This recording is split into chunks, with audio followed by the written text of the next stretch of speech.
Every single thing you have ever regretted doing in your life, there is a good chance anger was standing right behind it. Think about that for a moment. The relationships damaged, the words you cannot take back, the decisions made in a flash of heat that took years to repair. Anger is not just an emotion. It is a fire that burns down whatever you have spent your life building, and it does so quickly, and it does so without asking your permission first.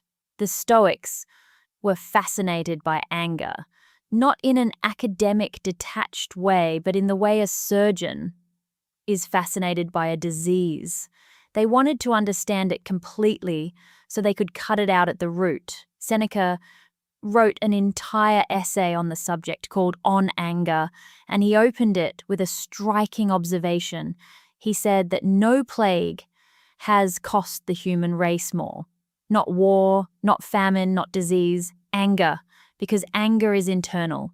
It travels with you everywhere. You cannot outrun it, cannot hide from it, and if you leave it untreated, it compounds over time, growing sharper and faster, triggered by smaller and smaller things until one day you find yourself furious over something utterly trivial and you no longer recognize the person you have become. The Stoics believed that anger was not inevitable. It was not some natural force you had to simply endure.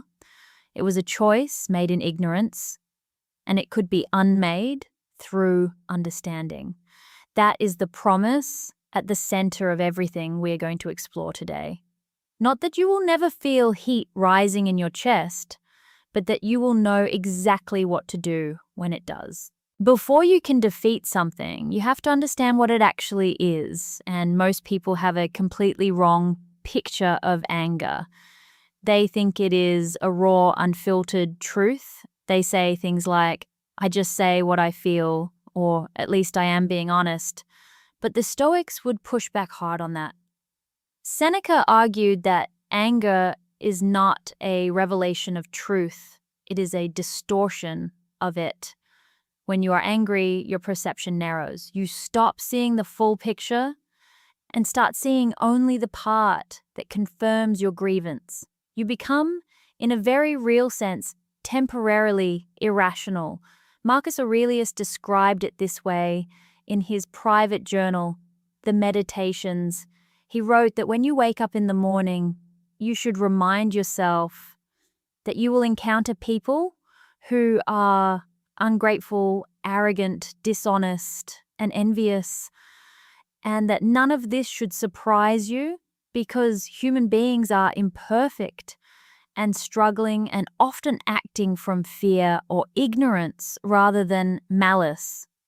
That reframe is profound. When someone cuts you off in traffic, when a colleague takes credit for your work, when a friend lets you down, the Stoic question is not, how dare they?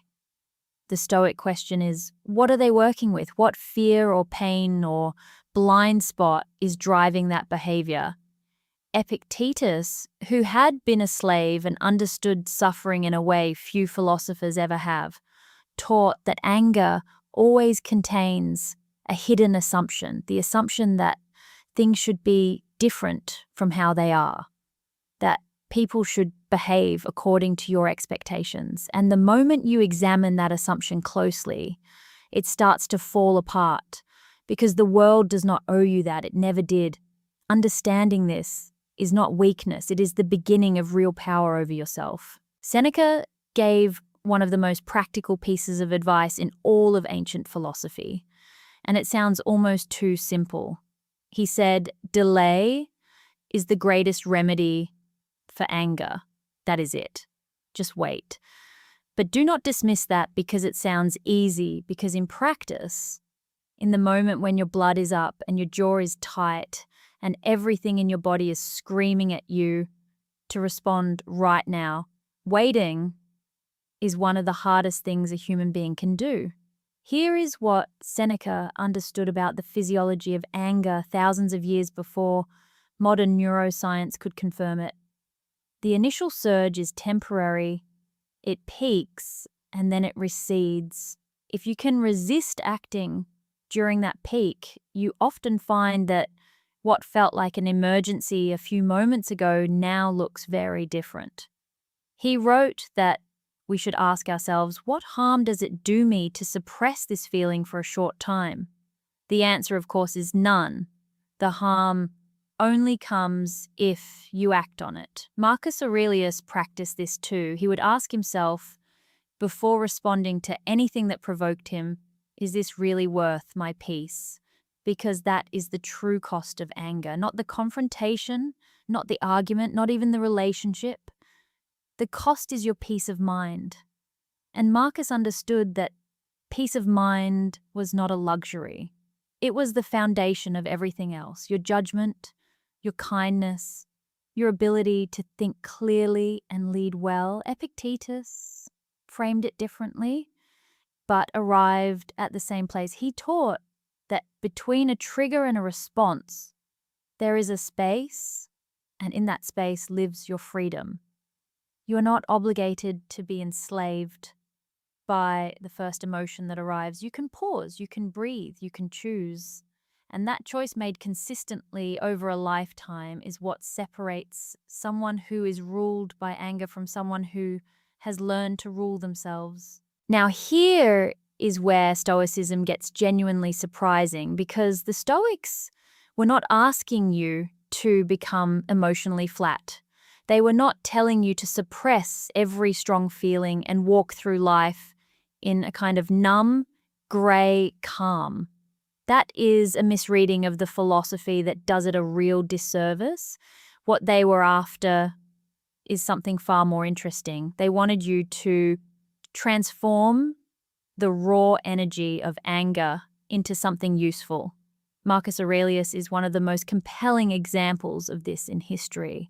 He was emperor of Rome for nearly 20 years, dealing daily with betrayal, ingratitude, military crises, incompetent subordinates, and personal loss. He had more reasons to be angry than almost anyone, and yet the Meditations, his private journal that was never meant to be published, reads as a constant, patient effort to redirect that energy into clarity, justice, and doing his duty well. He writes in one passage about reminding himself that the obstacle is the material for his practice. Whatever tries to frustrate him becomes the thing he works with. Anger redirected becomes determination. Frustration channeled becomes focus. Seneca made a similar point when he wrote about great men who had turned adversity into fuel for their finest work.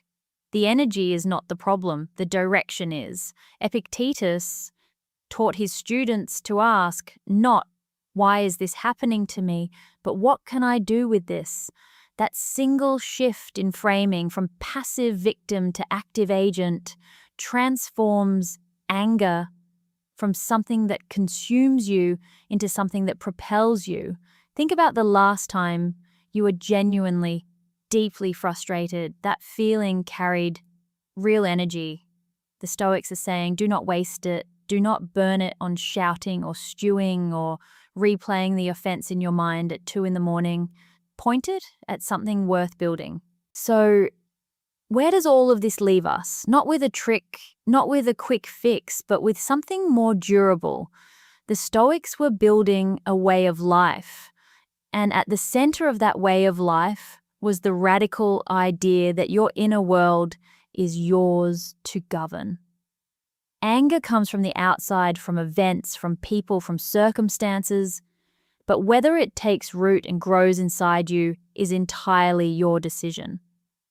Seneca put it plainly when he wrote that the wise man is not untouched by the storms of life, but he is not swept away by them either. He feels the wind, he adjusts his sails, he keeps moving toward where he is going. That image is worth sitting with. You are not trying to live in a world without storms. You are trying to become someone who can navigate them.